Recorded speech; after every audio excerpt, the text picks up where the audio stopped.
The critters of tiny towns are building again, and to get stuff done, they're gonna need villagers.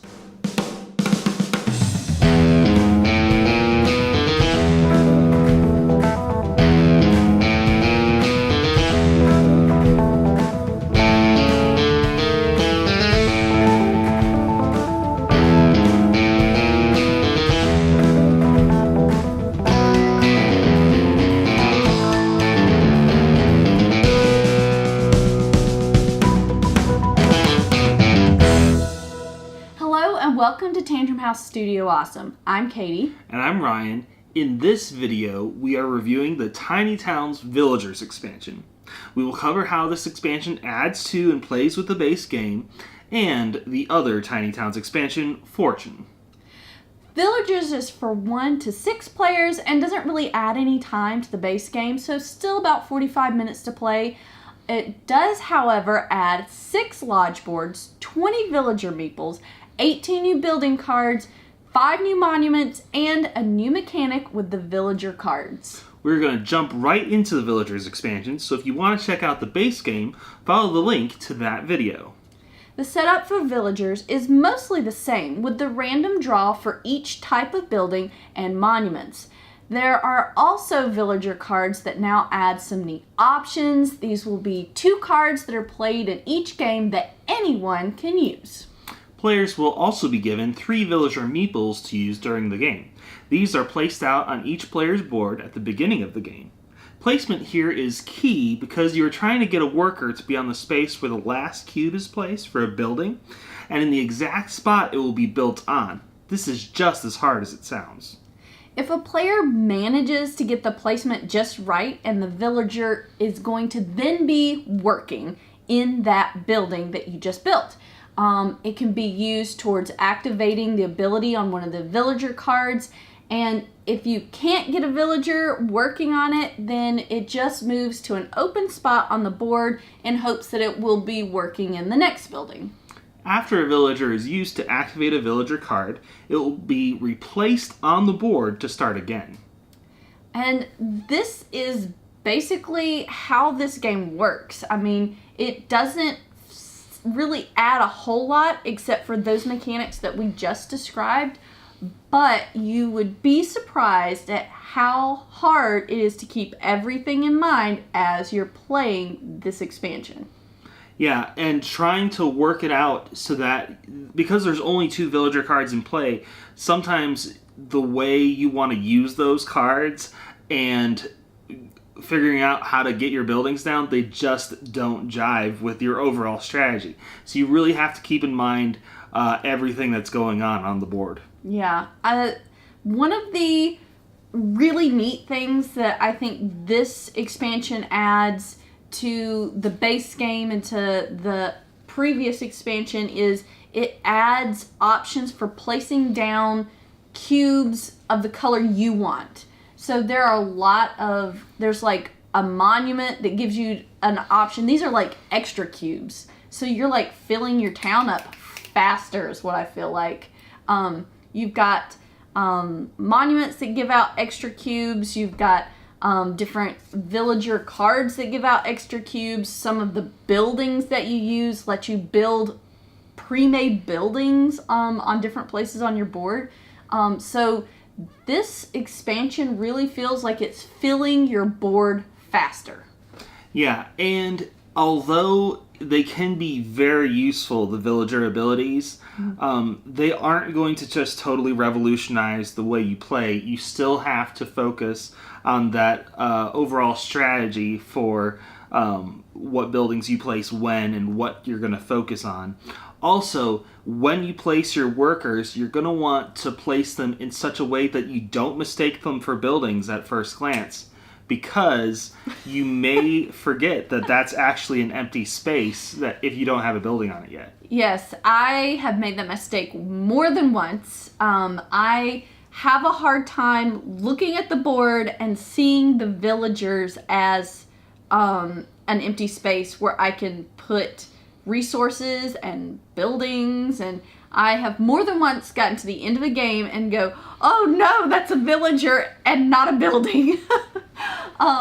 So that is a little bit extra to keep in mind. It really is just, like I said, just as hard as you think to get it lined up so that you're getting the right resource as the last one, and also moving all of your resources to build on that same space. I find that extra layer of thought very hard to think about. I do that in exclusion to actually playing a good strategy in the game, is what I found. And I probably just need to play it more to get used to that strategy. And I need to get in my mind that, oh, it's okay. I can ignore that. It's all right. Because I feel like it's a big part of the game because they're on my board, but it doesn't have to be. So, yeah, it's an interesting added layer that can be distracting if you're not thinking about it correctly. That being said, it does play well with the other expansion. There are actually cards that interact with the Fortune expansion. True. And I actually like this expansion better than that one, so take that for what it's worth. I was to say, there are also some really neat cards that come in this. One of the things that I thought was really neat was the little gray buildings. There's one that is called the Follies Tower, and whenever you build a gray building in this, using that one, you just stack it on top of your first one. So you end up stacking layers. So you're actually building up instead of taking up spots in your town, which was really neat and useful because, like I said, this expansion really pushes you to fill up your board faster. So getting cubes out of the way and then all stacking them into the same spot, I thought was really fun. I really enjoyed that.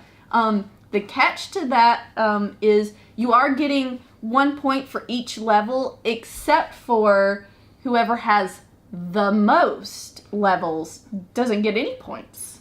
So when I played with it, I was always looking at Katie's like, is hers at 4th level yet? Okay, I can build the 4th. Is hers at 5th? Not yet. Gotta wait. Yeah. Did not want to give her extra points. Also, we found that if you tie on that one, then nobody gets points. So we fought that one out. But it was fun. I did really enjoy that as a neat part of the game, is the building up. It was really unexpected part of this expansion, and I thought that was really fun. Now, the villager cards themselves that let you do interesting, different things once you have enough villagers to accomplish those, are super useful, especially if you can time them correctly. And I haven't come up with the timing yet on that one.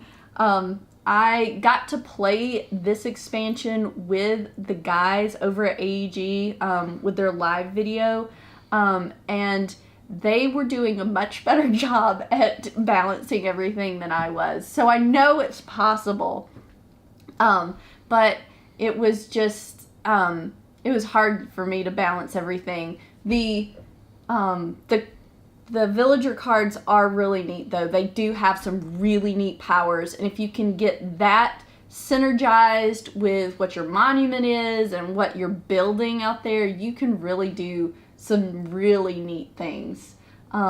We did try one game where we played all of the new expansion, like every card was an expansion card, and that one was crazy. We had a hard time doing that. Would not recommend. So do what they say, which is mix them all together and randomly deal out. That would be the way to go. Having a few cards from the base, maybe 1 or 2 cards from Fortune and another card or 2 from Villagers, I think would be a really fun game. And we did play it that way, so that was a much better game than playing straight expansion. Wouldn't recommend. But mixed with the base game, how it's supposed to be, it works out really nice. So we really enjoyed it. Be sure to check out Tiny Town's Villagers expansion, and stay tuned to our channel for more reviews like this one.